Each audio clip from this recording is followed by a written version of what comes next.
¿Qué tal? Buenas tardes. Agenda esta mañana del presidente de Canarias, Ángel Víctor Torres, para abordar la actualidad del coronavirus. Primero se reunía el Comité de Gestión Económica y después mantenía un encuentro con los alcaldes de los 4 grandes municipios del archipiélago. Óscar Herrera, presidencia del Gobierno, cuéntanos.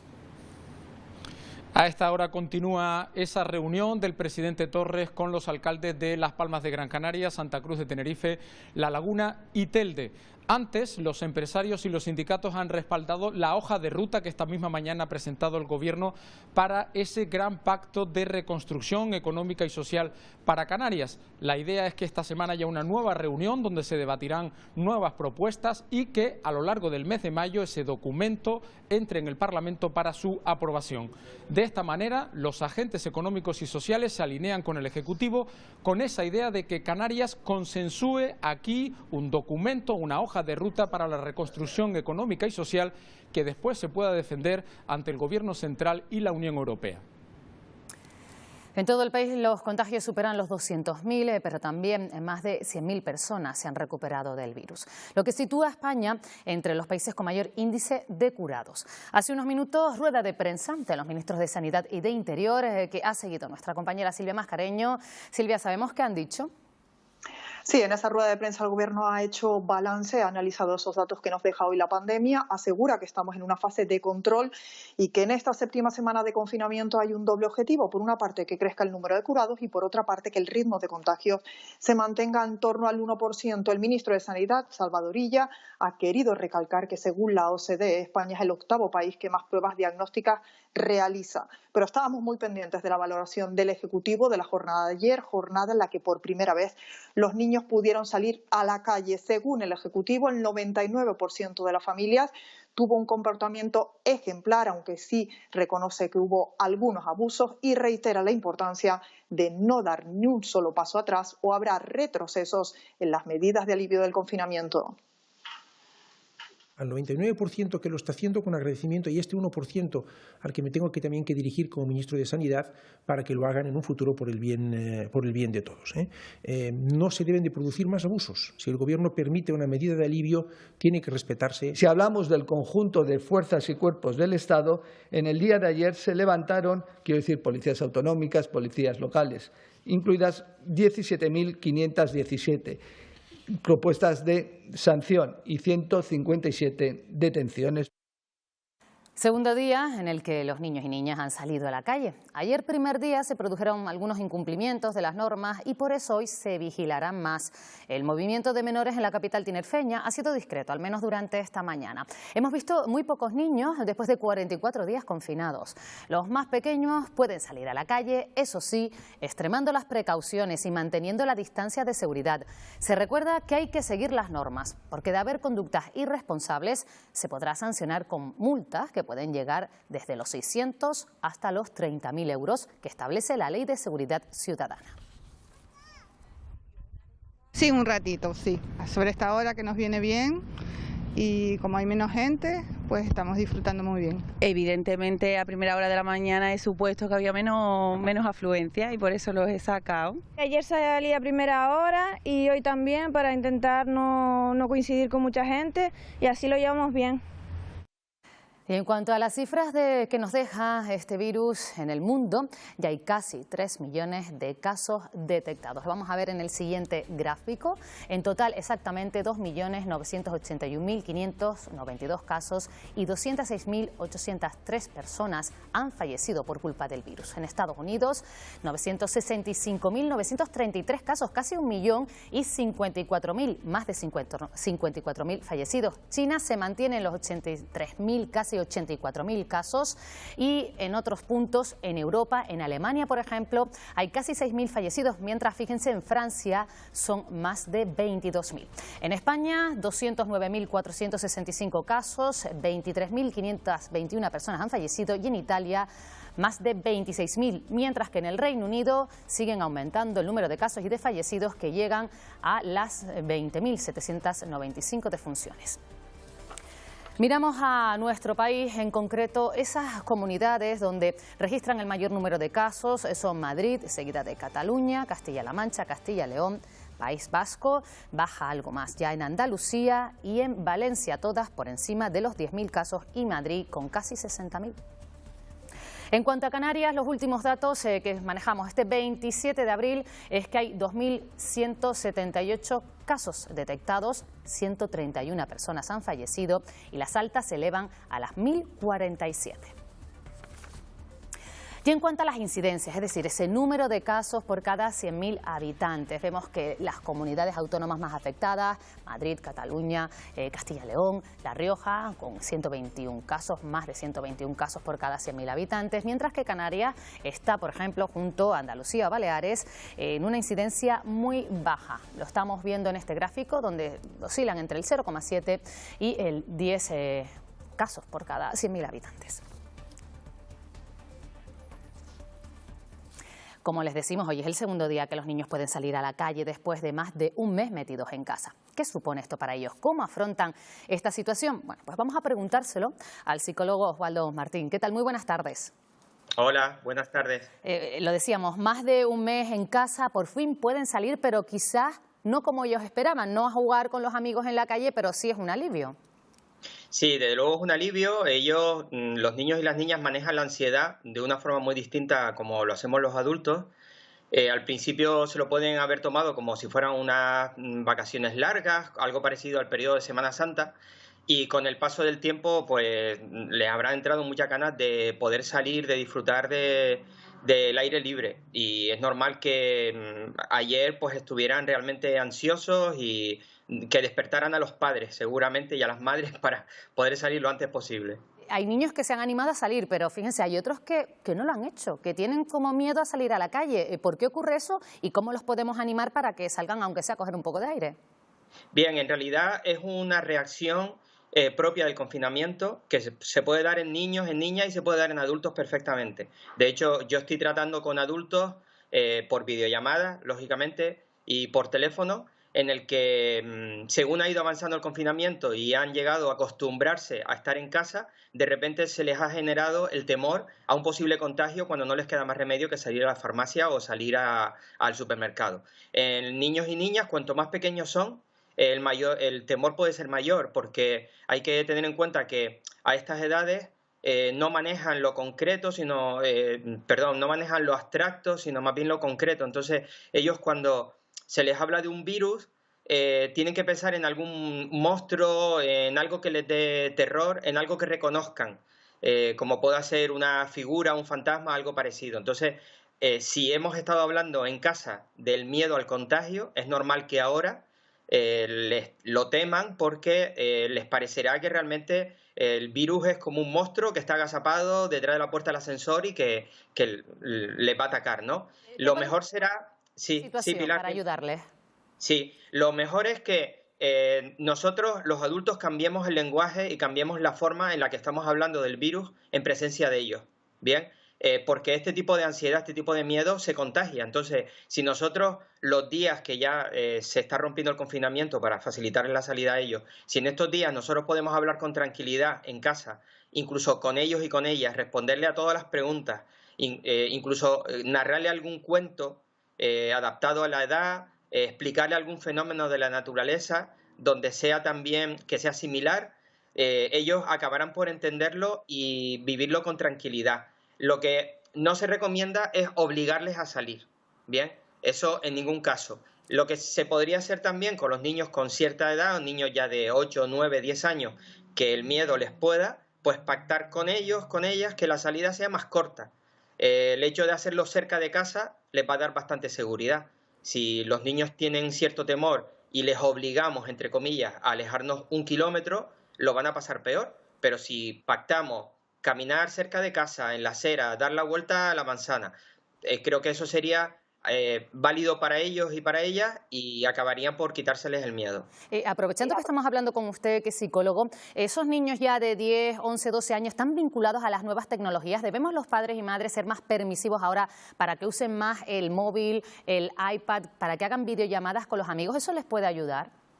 Creo que si se utiliza para el contacto con familiares, amigos, es una utilidad de esta nueva tecnología que en este periodo nos va a venir muy bien, si es para esto, Bien, si sustituye a la atención de los adultos o lo que hacen algunos padres a veces, que es te enchufo la tele y estás ahí 3 horas viendo dibujos, si lo que van a hacer es compartir horas de tele, horas de pantalla, pues al final va a ser contraproducente. Hay que tener en cuenta que no solo que el abuso de las nuevas tecnologías ya tiene unas consecuencias negativas implícitas en el cerebro y en el desarrollo de niños y niñas, sino que además este periodo va a acabar y en algún momento tendrán que hacer vida normal.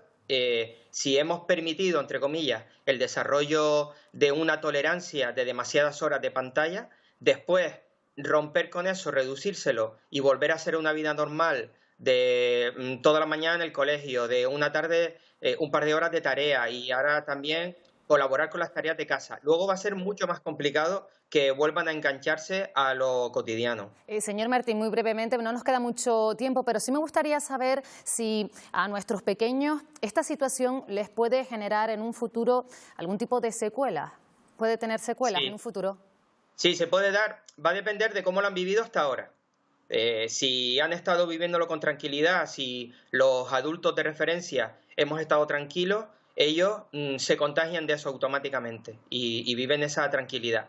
Se puede dar algún fenómeno de ansiedad o de trastorno de estrés postraumático que en niños y niñas es bastante raro, pero claro, tampoco hemos vivido una situación como esta. Entonces va a depender de la calidad del confinamiento, digámoslo así. Si han estado viviéndolo pues como un encierro obligatorio, si no se les ha acompañado para que sobrelleven la ansiedad del estar en casa, si no se les ha permitido expresar sentimientos, que en la infancia se expresa de una forma distinta a cómo somos los adultos. Si ese acompañamiento no ha sido bueno, es probable que posteriormente desarrollen temores de este tipo. Pues tomamos buena nota. Osvaldo Martín, psicólogo, muchísimas gracias por atendernos. Muy bien. Continuamos. La hipocondría, preocupación por sufrir una enfermedad, se agrava estos días por el miedo a contraer el virus del COVID-19. Es una de las preocupaciones que los psicólogos más detectan en su consulta. Podemos evitar esta preocupación excesiva siguiendo una serie de recomendaciones. Si estamos dedicando mucho tiempo a limpiar o desinfectar ropa o alimentos que introducimos en casa, si nos tomamos la temperatura sin tener síntomas de la enfermedad, o si estamos constantemente buscando información sobre el coronavirus, estamos sufriendo posiblemente episodios de hipocondría. En estos momentos puede ser comprensible por la situación, pero no nos ayudan en nada a la hora de afrontar nuestro día a día. Hay una serie de recomendaciones importantes. Una de ellas es el deporte. ¿Por qué? Porque haciendo deporte estamos activando nuestro cuerpo, estamos sintiendo señales físicas propias del ejercicio físico, no propias de una enfermedad. También evitar el contagio emocional, el estar hablando constantemente en casa de la enfermedad, focalizar la atención en actividades gratificantes en casa. Y hacer siempre caso a las recomendaciones de organismos oficiales, así evitaremos informaciones falsas o bulos. Mucho se ha hablado de las afecciones respiratorias de los enfermos de coronavirus, pero apenas se habla de otras posibles consecuencias. Un 20% de los afectados por el virus puede tener además problemas con la piel. Hoy hemos hablado con una dermatóloga que nos explica en qué consisten esas lesiones. Lesiones similares a la varicela, sabañones en manos y pies, exantemas o rojeces en el tronco son algunas de las incidencias del coronavirus en la piel. Existe un estudio que analiza ahora mismo las consecuencias del virus para la epidermis, pero el confinamiento también puede agravar algunas enfermedades cutáneas que teníamos antes del encierro. La psoriasis, la rosácea, el acné o la dermatitis atópica, debido a la situación de confinamiento con la que contamos actualmente, pueden verse empeoradas. Además de eso, todo lo que supone el confinamiento y la limpieza y la higiene frecuente de manos o el uso de unidades de protección individual, ello puede generar dermatitis irritativa a nivel de las manos. Ante todo ello, lo ideal es la hidratación constante. Por eso, desde esta clínica dermatológica han cedido cremas reparadoras y fotoprotectores para los cuerpos de seguridad del Estado y también sanitarios. Hemos realizado una iniciativa solidaria simplemente vehiculizando las ayudas de laboratorios farmacéuticos hacia la población. De esa forma hemos ayudado a cuerpos de seguridad del Estado. Se trata de su aportación solidaria para reconocer la labor social que desempeñan estos cuerpos en medio de esta crisis sanitaria. Un modelo matemático afirma que dejaremos de contar con nuevos contagios durante estos días a finales de abril. Vamos a hablar con su autor, que es el profesor de la Universidad de Las Palmas de Gran Canaria, Pedro Saavedra. Muy buenos días, catedrático también de Estadística e Investigación Operativa. Muchas gracias por atendernos, señor Saavedra. Muy bien, muchas gracias a ustedes. Bueno, ¿cómo han hecho para llegar a esta conclusión? ¿Qué datos son los que manejan para decir que sobre estos días podría reducirse ese número de contagios? Bueno, vamos a ver, esto fue una información que se dio de forma imprecisa y además, siempre lo dije, el propósito del trabajo del modelo no era tanto hacer una predicción a ver cuántos días queda para que se acabe la epidemia, sino fundamentalmente el objetivo era analizar comparativamente la evolución de la epidemia a lo largo de las comunidades autónomas españolas y también en Ceuta y Melilla. Esto es lo que a mí me parece que es de gran interés. ¿Por qué? Porque permite identificar factores que pudieran estar asociados con la intensidad de la epidemia. ¿Qué factores? Por ejemplo, podría ser la distribución de edades de la población. Yo he observado a través del análisis de datos que, por ejemplo, la incidencia, es decir, el número de casos que se han dado por cada 100.000 habitantes en La Rioja es mucho mayor que en el resto de las comunidades españolas. Esto se explica posiblemente porque es una comunidad en la que las edades son mayores que en el resto. La contigüidad territorial. Llama la atención también que en la región o en la comunidad de Castilla-La Mancha las tasas de casos por cada 100.000 habitantes sean muy similares a las de Madrid. Por tanto, ese es otro factor que nos podría ayudar a mejorar nuestro modelo, es decir, a poder identificar esos factores que se asocien con la intensidad de la epidemia. También podría, a ver de qué manera se podría medir la observación, ¿verdad?, el cumplimiento de lo que ha sido el confinamiento. Por tanto, estos son objetivos principales. Y en estos objetivos principales también cabe decir, creo que esto es importante para los espectadores, que, por ejemplo, en Madrid la tasa de casos por cada 100.000 habitantes a día de ayer, es decir, que fue la última vez que yo pude descargar datos, es de 946 casos de contagio por cada 100.000 habitantes. Y en el caso de Canarias, profesor, si nos acercamos un poco a nuestra comunidad... En el caso de Canarias es de 98, es decir, es la 10ª parte. Fíjese usted que ya cuando empezamos a comparar estas cifras, empezamos a sentir interés por comparar comunidades. Le voy a decir otra cosa además. Cabría que nos preguntáramos por qué en Corea del Sur, o por qué en España mejor, la tasa de contagio, siempre por cada 100.000 habitantes, fíjese usted, ha sido casi 25 veces mayor que en Corea del Sur. Lo estamos viendo ahora mismo en un gráfico que nos ha facilitado. Bien, ¿cómo ha sido, por qué ha sido mucho mayor en España que en Corea del Sur? Yo no estoy haciendo ningún tipo de crítica a la gestión, simplemente que yo creo que estas son cuestiones importantes a la hora de intentar analizar o a la hora de poder tomar medidas frente a este problema. Bien, entonces, ahora usted me pregunta por el modelo. Bueno, el modelo es lo que se llama un modelo espacio-temporal. Espacio porque se analizan los territorios y temporal porque se analiza el periodo de seguimiento de la epidemia. Por tanto, es un modelo, es lo que se llama un proceso espacio-temporal. En ese proceso, en ese modelo, yo puedo introducir todos esos factores de los que hablaba hace un momento, contiguidad territorial, puedo incluir, por ejemplo, edades o distribución de edades de los diferentes territorios, etcétera, etcétera. Bien, este modelo, y ahora viene la cuestión, pasamos a la figura 1. Este modelo funcionaba razonablemente bien y me explicaba bien cómo estaban yendo las cosas hasta aproximadamente el día 10 de abril. Lo pueden ver ustedes en la figura que yo he puesto ahí como figura 1. A partir de esa fecha observan ustedes que hay un rebrote importante de la epidemia. Hay una de las curvas que se ve muy claramente que es Madrid, que aparece en color negro, otra curva que es la de Cataluña, que aparece en color rojo, y aparecen otras comunidades. ¿Qué pasó ahí? Hubo un rebrote de la epidemia. Esto sería muy preocupante en absoluto. Lo que pasó ahí, estoy casi seguro, es que se mejoraron los recursos diagnósticos. Ayer vi un informe en Canarias, del gobierno de Canarias, que decía que hacia mitad del mes de marzo se hacían alrededor de 100 PCR diarias.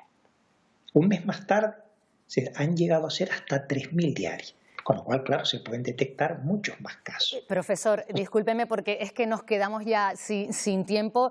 Les damos las gracias de verdad por haber colaborado con nosotros, habernos dado información sobre ese modelo matemático que vemos que lo tiene bien estudiado y que seguro que da mucho más de sí las conclusiones a lo que ha llegado. Nos quedamos sin tiempo. Sí, dígame. Si me permite solo decir una última cuestión, una pena por los gráficos que aparecen por ahí. Usted me pregunta si se cumplió, que fue lo que yo dije, que aproximadamente hacia final del mes de abril podía terminar, es una manera muy rápida de decirlo, la epidemia. Bueno, lo que yo he observado, por ejemplo, en Canarias desde hace 10 días, eso se ve en los gráficos, que se ha producido como una estabilización. Esta estabilización es una cuestión que yo no me esperaba, yo creo que poca gente se la esperaba, ha ocurrido en otras comunidades autónomas, ocurrió durante casi un mes en Corea y empieza a ocurrir también en Alemania. Por tanto, la pregunta por donde empezó, ¿qué podemos predecir? Lo que podemos predecir es que ahora mismo estamos tanto en casos por 100.000 habitantes como en muertes por 100.000 habitantes en cantidades ya muy bajas, pero que se mantienen. Bueno, ¿qué está ocurriendo ahí? Habrá que verlo. Bueno, pues habrá que verlo. Muchísimas gracias de verdad, profesor Saavedra, por darnos esa explicación y nos quedamos con esta última frase, con esa fase de estabilización y a ver si sigue siendo así. Gracias por atendernos. Buenas tardes. Igualmente. Adiós. Buenas tardes. Continuamos. Los vecinos de un edificio del barrio de Guanarteme, en Las Palmas de Gran Canaria, denuncian la situación que viven debido al síndrome de Diógenes que padece por el ocupante de una de sus viviendas. No solo acumula basura en casa, sino que se dedica a apilarla en todas las zonas comunes. Y aquí es una auténtica barbaridad de basura sacada de los contenedores. Carros de la compra, alimentos, muebles. En cada una de las plantas hay torres acumuladas de desechos. Soportan olores, suciedad y posibles focos de infección. Hemos hecho una limpieza hace un mes por nuestra comunidad, pero es que no tarda ni otro mes y está lleno. Necesitamos solución a este problema, por favor. En los momentos que corre, aquí viven gente gente mayor, con patologías, muchos niños, y estos son infecciones. Indican además que el vecino es agresivo y que esta acumulación también supone un peligro para la seguridad. Aquí estamos en la sexta planta donde está la azotea, que es el único escape de vía que tenemos si pasa cualquier incendio o cualquier cosa. Está bloqueada con colchones. Los vecinos han puesto ya las denuncias correspondientes en el Ayuntamiento capitalino, la policía y los juzgados. Esta orden judicial es importante porque no solamente se tendría que entrar en una propiedad privada, sino que además podría ser necesario un traslado no voluntario de esta persona a unos servicios sanitarios. He estado en contacto con 2 o 3 vecinos, me han explicado la situación, he visto las fotografías. Piden que se solucione cuanto antes para evitar que la situación empeore. Comer contigo es el proyecto solidario que ha nacido en Barcelona de manos del prestigioso chef Romain Fornel, que decidió cocinar los alimentos sobrantes de sus restaurantes para repartirlos entre los más necesitados. Una bonita iniciativa en la que participa Rubén Marrero, que es un tinerfeño y mano derecha de Fornel, que desde 2002 reside en la ciudad condal ejerciendo como chef. Profesionales de los fogones como Rubén, chefs de fama internacional y un equipo encargado de distribuir la comida son los componentes indispensables de esta iniciativa solidaria. Hemos formado un equipo brutal, estamos dando, pues ayer casi tocamos ya las 15.000 raciones ya dadas. Estos paquetes llenos de esperanza son destinados a personas sin recursos de toda Barcelona, pero también a profesional sanitario y a diferentes colectivos como Cáritas o Madre Teresa de Calcuta. El poder que con una profesión tan humilde de entrada volvernos tan importantes para ciertos sectores que ahora lo están pasando mal, pues es increíble. El mítico restaurante del Raval, Casa Leopoldo, se ha convertido en la sede de este proyecto en donde la actividad no cesa. Voluntarios por todos lados, increíble. A pesar de la distancia, Rubén no se olvida de los suyos. Un recuerdo para Canarias ahí.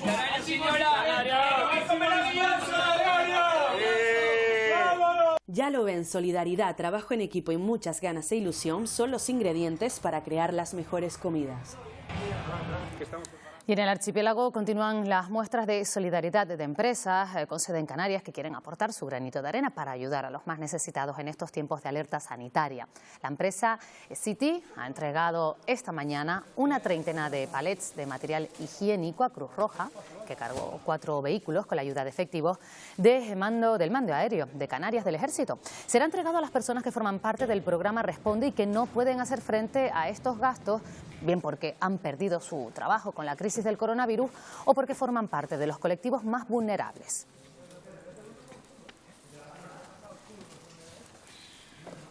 La paralización de la actividad con motivo del confinamiento está teniendo indudables efectos en el orden natural de las cosas. La reducción de los gases contaminantes y la limpieza en el mar son algunos de ellos, pero no los únicos.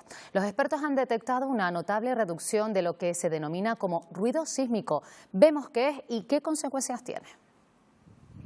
Aguas más limpias y aire menos contaminado son las positivas consecuencias que dejan estas semanas de confinamiento, las más visibles, pero hay otras, menos perceptibles pero igualmente beneficiosas. El ruido sísmico ha experimentado una notable bajada, un término que engloba 2 fuentes de ruido, el producido por causas naturales y el que tiene un origen humano. En Canarias, 2 ejemplos de 2 estaciones sísmicas han registrado una elevada variación de los datos. Una de ellas, que está en Lanzarote, en la zona de la Cueva de los Verdes, pues se ve un descenso evidente el día 14 de marzo debido a que deja de haber turistas en la zona. Por otro lado, otra estación interesante está en la zona de Gedei, en La Palma. Hay una obra que se sigue trabajando en ella, que es la obra de la carretera LP2, que ya el día 27 para y ahí sí se ve un descenso significativo del ruido sísmico, ¿no? El cese de la actividad industrial y el brusco descenso del tráfico aéreo y marítimo, entre otras cosas, están dejando huella. Falta lo que los expertos denominan ruido antrópico. Estas causas incluyen pues, el